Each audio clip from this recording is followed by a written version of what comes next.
Guys, so dito ngayon tayo sa BYD, si Lion 5 Premium. So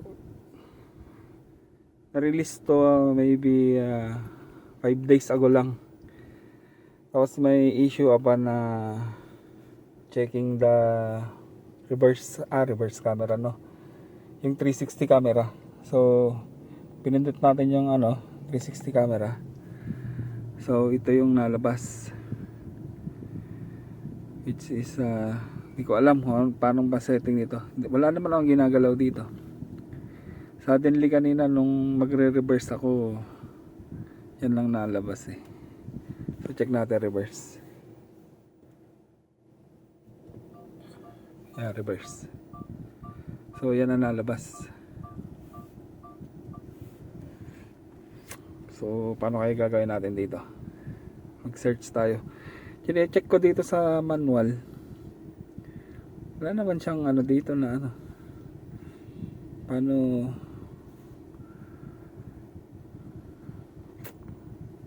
Okay, check natin mamaya. So nag-research tayo sa yan ang nalabas pag gaganahin natin yung reverse camera. Ngayon nag-research tayo sa YouTube.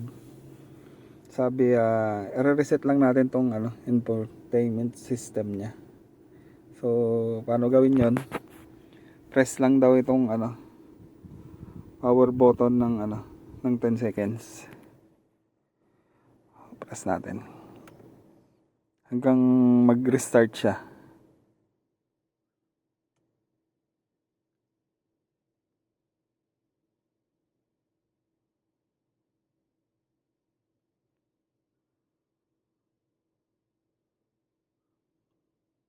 Ano nangyari? Isa pa. Siguro balik natin yan.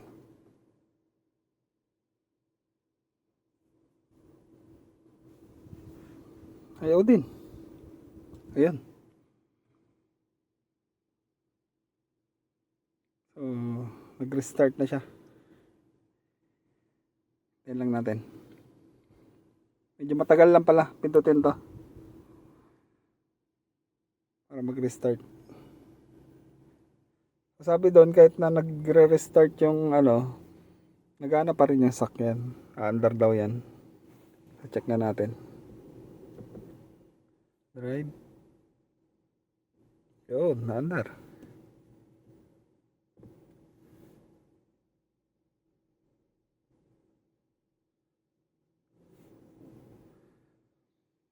So na-under pa rin siya kahit yan, nag-restart na siya.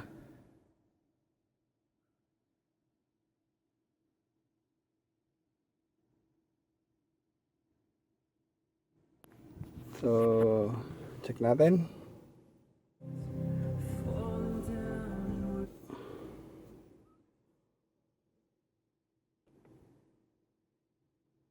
Yun. Effective nga. So press lang natin to, guys. Pag hindi natin mapagana yung reverse camera natin. So as you can see, yan, nagana siya.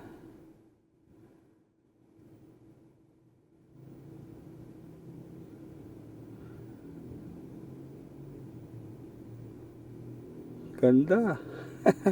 Kinabahan na ako. Nagpabook na ako actually doon sa BYD. Kung schedule kasi sabi may 25 pa daw. Ang tagal. Kaya nag-YouTube na lang tayo. Sige, katabi natin Urban Cruise. Ay, thanks God. Yun lang guys, sana may natutunan kayo. Ito lang yun, yung restart button ng ating infotainment system. Okay, bye.